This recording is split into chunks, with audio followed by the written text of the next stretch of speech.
பழைய வெர்ஷனுக்கும் 2019க்கும் உள்ள டிஃப்ரென்ஸ், 2019 என்னென்ன ஸ்பெஷல் ஃபீச்சர்ஸ் இருக்குது அப்படிங்கிறத பற்றி பார்க்க போகிறோம். ஏன்னா அப்போது 2019 வந்து மற்ற டேப்ஸோடி ஃபைலுங்கிற ஒரு டேப் எக்ஸ்ட்ரா இருக்கும்.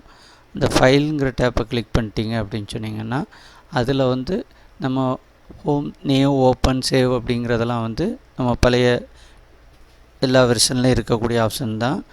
அந்த ஃபைல் மேனேஜ்மெண்ட் அப்படின்னு சொல்லி ஒரு வீடியோ ட்யூட்டோரியலில் வந்து டீட்டெயிலாக எக்ஸ்பிளைன் பண்ணியிருக்கோம். அடுத்ததாக அதில் வந்து இன்ஃபோ அப்படிங்கிறதும், இன்ஃபோங்கிற ஒரு டேப் எக்ஸ்ட்ரா இருக்கும் ஃபைல் மெனுவில் வந்து. அப்போ அதில் வந்து என்ன பண்ணிக்கலான்னா, இந்த ப்ராடக்ட் டாக்குமெண்ட் சேவில் வரும்ல, அதே ஆப்ஷன்ஸ் வந்து இதில் கொடுத்துருக்காங்க.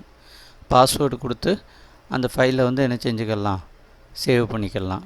சரியா? அது போக அந்த டாக்குமெண்ட் சம்மந்தப்பட்ட எல்லா டீட்டெயிலும் இங்கே வரும். எப்போ க்ரியேட் பண்ணது, அந்த டாக்குமெண்ட்ஸுக்கு டைட்டில் கொடுத்துக்கலாம். அந்த ஆப்ஷன்ஸ் ஃபுல்லாக இதில் இருக்கும்.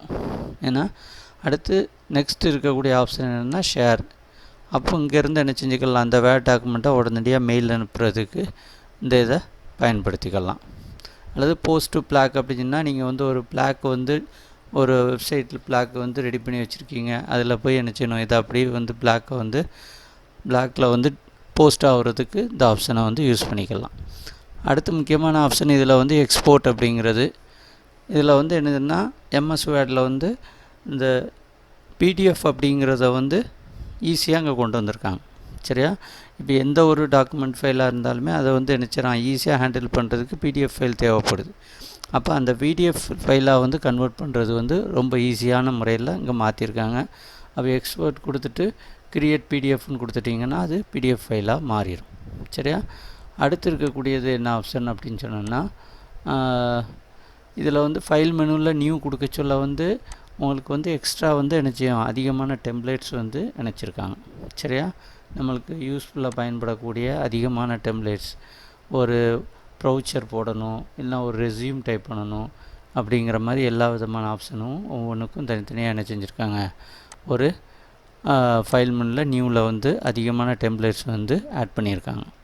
ஏன்னா அடுத்து ஹோம்ங்கிற ரிப்பன், அதில் வந்து டிஃபால்ட்டாக இருக்கக்கூடிய மற்ற வெர்ஷனில் இருக்கக்கூடிய எல்லா இதுவுமே அதில் இருக்கும். இதை பற்றி நம்ம என்ன செஞ்சுருக்கோம், ஏற்கனவே உள்ள வீடியோவில் வந்து எக்ஸ்பிளைன் பண்ணியிருக்கோம்.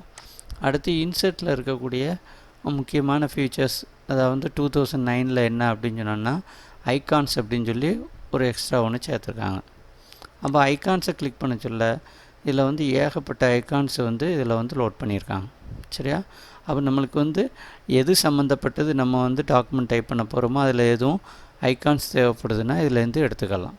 அப்போ இதில் வந்து அனிமல்ஸ் அப்படின்னா அனிமல் சம்மந்தப்பட்ட ஐகான்ஸ் இருக்கும், ஆர்ட்ஸு, அந்த பாடி பார்ட்டு, பக்ஸு, பில்டிங்ஸு. அப்போ நம்மளுக்கு வந்து எது சம்மந்தப்பட்ட ஒரு ஐக்கானையும் நம்ம வந்து நினச்சிக்கலாம். சிம்பிளாக அதை கிளிக் பண்ணிட்டீங்க அப்படி இன்சர்ட்னு கொடுத்துட்டிங்கன்னா அது வந்து நினச்சிரும், நம்மளுக்கு வந்து அந்த கரண்ட்டு ஃபைலாக வந்து இன்சர்ட் ஆகிடும். சரியா? அதுக்கடுத்ததாக இருக்கக்கூடியது வந்து அப்போ இன்சர்ட்டில் இருக்கக்கூடிய முக்கியமான ஒரு புது ஆப்ஷன் என்ன அப்படின்னு சொன்னோன்னா ஐகான்ஸ் அப்படிங்கிற ஒரு நியூ ஆப்ஷன்ஸ் வந்து இதில் இருக்கும். அதுக்கடுத்து இருக்கக்கூடியது இந்த ஸ்க்ரீன்ஷாட் அப்படிங்கிறது வந்து நியூவாக இருக்கக்கூடியது. அது என்னென்னா, நம்ம வந்து டாக்குமெண்ட்டை நம்ம ஒர்க் பண்ணிகிட்ருக்கக்கூடிய அந்த ஸ்க்ரீனை வந்து நம்மளுக்கு வந்து என்ன செய்ய வேண்டியிருக்கு, அப்படியே வந்து ஒரு ஃபோட்டோ, ஒரு குறிப்பிட்ட இடத்த மட்டும் நம்ம வந்து என்ன செய்யணும், ஸ்க்ரீன்ஷாட் எடுக்க வேண்டியிருக்கு. அப்படின்னா நம்ம பொதுவாக வந்து கீபோர்டில் வந்து ஸ்க்ரீன்ஷாட் அப்படின்னு சொல்லி பிரிண்ட் ஸ்க்ரீன் அப்படின்னு சொல்லி ஒரு பட்டன் இருக்கும். அதை கிளிக் பண்ணால் அந்த ஃபுல்லாக உள்ள அந்த ஸ்க்ரீன், கரண்ட்டு ஸ்க்ரீன் வந்து என்ன செய்யணும், காப்பி பண்ணி வச்சுக்கிடும். நீங்கள் பேஸ்ட் கொடுத்துட்டிங்கன்னா அந்த ஸ்க்ரீன் வந்து வந்துடும். சரியா? அதுக்கு பதிலாக இங்கே வந்து என்ன செஞ்சுருக்காங்க, இந்த வந்து ரிப்பனில் மெனு வடிவத்திலே கொண்டு வந்துட்டாங்க. அப்போ இந்த ஸ்க்ரீன்ஷாட்டை கிளிக் பண்ணிட்டீங்க அப்படின்னு சொன்னோன்னா ஸ்க்ரீன் கிளிப்பிங் அப்படின்னு சொல்லி கேட்கும். அப்போ இந்த மாதிரி ஓப்பன் ஆகும். நம்மளுக்கு எந்த இடத்துல நம்மளுக்கு வந்து நம்ம ஸ்க்ரீனை வந்து கேப்சர் பண்ணணுமோ அதை வந்து கிளிக் அண்ட் ட்ராக் பண்ணி வந்து என்ன செய்றீங்க, செலக்ட் பண்ணுறீங்க அப்படின்னு சொன்னிங்கன்னா அந்த கிளிக் பண்ணி ட்ராக் பண்ண இடங்களில் உள்ளது வந்து நம்மளுக்கு வந்து எதாவது கிடச்சிரும், அந்த ஸ்க்ரீன்ஷாட் வந்து நம்மளுக்கு இன்சர்ட் ஆகிடும். அப்போது இதில் இருக்கக்கூடிய முக்கியமான ஒரு ஆப்ஷன் என்ன, ஸ்க்ரீன்ஷாட் அப்படிங்கிறது வந்து எக்ஸ்ட்ரா இருக்கக்கூடிய ஒரு ஃபியூச்சர். அதுக்கடுத்து வந்து இந்த ஈக்குவேஷன் அப்படிங்கிறது வந்து ஒரு எக்ஸ்ட்ரா அதிகமான ஈக்குவேஷன்ஸ் வந்து இதில் வந்து இன்சர்ட் பண்ணியிருக்காங்க.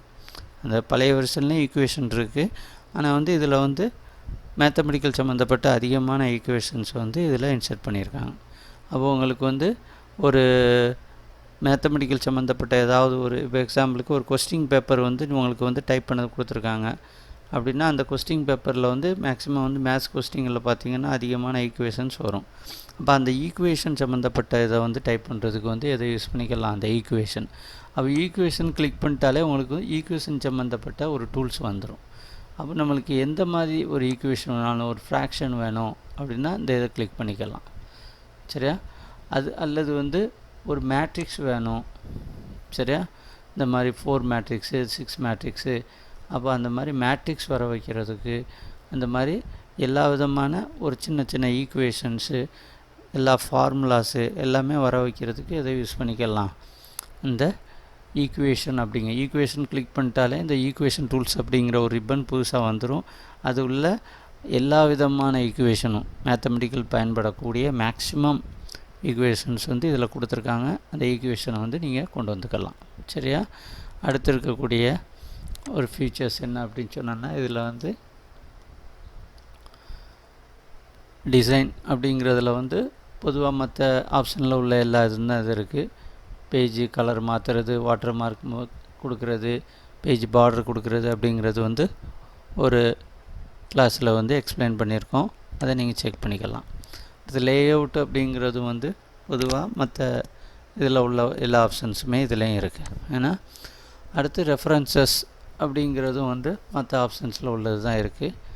அடுத்து மெயிலிங் சொல்ல வந்து முக்கியமான ஒரு ஃபீச்சர் மெயில் மெர்ஜ் ஃபியூச்சர். இதை பற்றி ஏற்கனவே வந்து ஒரு வீடியோ டீட்டெயிலில் வந்து எக்ஸ்பிளைன் பண்ணியிருக்கோம். அது இப்போ எக்ஸாம்பிளுக்கு உங்களுக்கு தீபாவளி வாழ்த்துக்கள் வந்து உங்களுடைய ஸ்டாஃப் எல்லாருக்கும் வந்து அனுப்பணும். அப்போ வந்து ஒரே ஒரு லெட்டரை வச்சுட்டு நம்ம என்ன செஞ்சுக்கலாம், எத்தனை பேருக்குனாலும் நம்ம வந்து அதுக்கு ஒரு 1000 ஒர்க்கர்ஸ் இருக்காங்க அப்படின்னா 1000 பேருக்கும் ஒரு லெட்டரை வச்சு நம்ம என்ன செஞ்சுக்கலாம், 1000 லெட்டர் உருவாக்கிக்கலாம். அந்த ஃபியூச்சருக்கு பேர் மெயில் மெர்ஜ். அது வந்து நம்முடைய டியூட்டோரியலில் இருக்குது.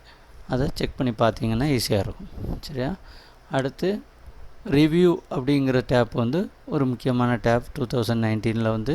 இதில் இருக்கக்கூடிய ஒரு முக்கியமான ஆப்ஷன் என்னதுன்னா, இதில் வந்து ரீட் அலவுட் அப்படின்னு சொல்லியிருக்கும். ரீட் அலவுட் மீன்ஸ் என்ன அப்படின்னு சொன்னோன்னா, இப்போ எக்ஸாம்பிளுக்கு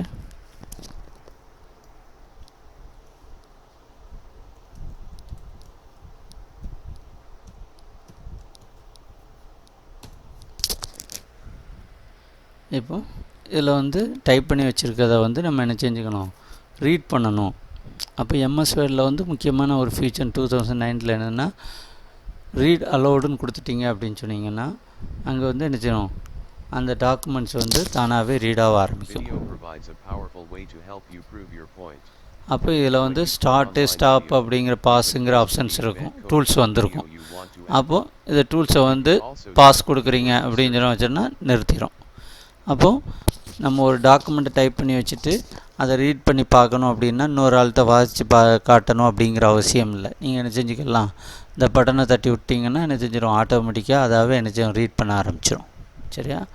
அப்போ அதுக்கு வந்து ரீட் அலவுட் ஸ்பீக்கர் அப்படிங்கிற பட்டன் வந்து யூஸ் ஆகுது.